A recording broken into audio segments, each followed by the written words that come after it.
मैं इस वक्त लाल बहादुर शास्त्री अस्पताल में खड़ा हूं और यहाँ पर क्या हुआ है, एक मरे हुए आदमी को जिंदा कर दिया गया है। मेडिकल सर्टिफिकेट बनाने वाले अधिकारी कोई और नहीं, इसी अस्पताल के चिकित्सा अधिकारी है पियाम सिंह। ये जो अस्पताल है ये दुर्ग जिले का काफी चर्चित अस्पताल है। सिविल हॉस्पिटल की हमको शिकायतें मिल रही थी कि यहाँ पर फर्जी सर्टिफिकेट बनाया जा रहा है और कई वित्तीय घोटाले हो रहे हैं। नमस्कार, मैं गौरव तिवारी, आप मेरे साथ देख रहे हैं भरोसा 24। मेरे पीछे एक अस्पताल देख रहे होंगे आप। इस अस्पताल का नाम है लाल बहादुर शास्त्री। लाल बहादुर शास्त्री ये जो अस्पताल है ये दुर्ग जिले का काफी चर्चित अस्पताल है। बहुत से लोग यहाँ अपना इलाज कराने आते हैं और बहुत से लोग अपने कागजात यानी काम काज से जो रिलेटेड कागजात होते हैं उसको बनवाने के लिए आते हैं। लेकिन यहाँ पे कागजों में मृत व्यक्ति को जिंदा कर दिया गया है। जिस व्यक्ति का मृत्यु सर्टिफिकेट बनना चाहिए उसका मेडिकल सर्टिफिकेट बन गया है। इस मामले को लेकर सीएमओ तक शिकायत भी हो चुकी है। शिकायतकर्ता हमारे साथ है, आइए जानते हैं क्या कुछ मामला था। मेरा नाम जसप्रीत सिंह, आम आदमी पार्टी से। इसकी शिकायत हमको काफ़ी दिनों से यहाँ पर सिविल हॉस्पिटल की हमको शिकायतें मिल रही थी कि यहाँ पर फर्जी सर्टिफिकेट बनाया जा रहा है और कई वित्तीय घोटाले हो रहे हैं।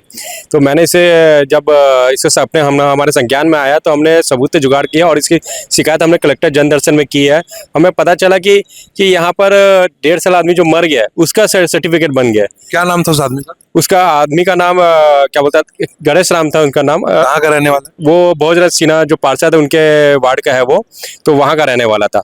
आप देखोगे कि ये घोटाला माने एक पकड़ घोटाला नहीं होगा, ऐसे माने कई घोटाले होंगे जो कई वित्तीय घोटाले और कानूनी रूप से बचने के लिए उपयोग किया जा सकता है। तो हमारा बस यही है कहना है कि इसकी जांच पूरे शुरू से किया जाए। 1 साल आप लोगों को कैसे पता चला कि उसका बर्थ सर्टिफिकेट बन गया, मेडिकल सर्टिफिकेट बन गया करके? ये हमें किसी ने दिया है सबूत के तौर पर, तब हमने इसकी जांच करवाई, तब हमको पक्का कंफर्म हो गया कि ये क्या बोलते हैं गलत हो रहा है, यहाँ हॉस्पिटल में गलत हो रहा है। ऐसा भी हो सकता है लिखा पढ़ी में थोड़ा बाय मिस्टेक। आप देखो लिखा पढ़ी में कैसे होता है, ओपीडी की पर्ची कटी हुई है, पार्षद का सील लगा हुआ है और मृत्यु सर्टिफिकेट सामने है। 1.5 साल पहले आदमी मर गया और उसके बाद उसका 2025 में उसका 12वां महीने में उसका माने फिर से उसका मेडिकल हो रहा है। तो ये साफ साफ दिखता है। ये भी जांच का विषय है। अगर हम गलत है तो इसका जांच किया जाए, कलेक्टर इसकी जांच करवाए। तो आपने जसप्रीत सिंह को सुना और जैसे कि मैं बता सकता हूं कि अस्पताल प्रबंधन के द्वारा कुछ लापरवाही हो सकती है या फिर कुछ लिखा पढ़ी में बाय मिस्टेक कुछ लापरवाही हो सकती है। समाचार पत्रों के माध्यम से और आपके माध्यम से मेरे ये संज्ञान में आया है कि सुपेला अस्पताल के जो प्रभारी हैं उनके द्वारा एक मृत व्यक्ति का मेडिकल प्रमाण पत्र बनाया गया है। मृत व्यक्ति का मेडिकल प्रमाण पत्र नहीं बनाया जा सकता, मृत व्यक्ति का मृत्यु प्रमाण पत्र बनता है।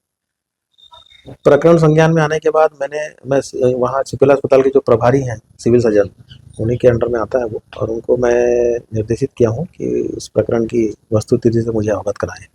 क्या लगता है, मतलब बाय मिस्टेक ऐसा हो गया होगा या जानबूझ करके इस प्रकार का कृत्य किया गया? ये तो जांच का विषय है, लेकिन जब भी किसी का प्रमाण पत्र बनाया जाता है तो उस व्यक्ति का भी प्रमाण पत्र पे हस्ताक्षर लिया जाता है और उसमें जो प्रमाण पत्र बनाया गया है उसमें दूसरे व्यक्ति ने दूसरे का हस्ताक्षर किया है या स्वयं वो व्यक्ति उपस्थित था या नहीं था तो दूसरा व्यक्ति था, ये जांच का विषय है। अगर कोई प्रमाण पत्र बनाया जाता है तो वो कितने टेबलों से होकर गुजरता है फाइनल? नहीं, टेबलों से होकर नहीं गुजरता। एक ओपीडी पर्ची बनती है, ओपीडी पर्ची के बाद मरीज चिकित्सक को दिखाने जाता है और उसके बीमारी के अनुरूप अगर उसको रेस्ट करने की आवश्यकता होती है तो रेस्ट करने की सलाह देते हुए उसके अनुरूप प्रमाण पत्र बनाया जाता है। सीएमओ साहब ने कहा है कि ये जो मामला है ये जांच का विषय है। जांच रिपोर्ट में क्या कुछ निकल के आता है और इस मामले को लेकर क्या कड़ी कार्रवाई होती है, पल पल के अपडेट के साथ मेरे साथ बने रहिए। भरोसा के साथ मैं गौरव तिवारी।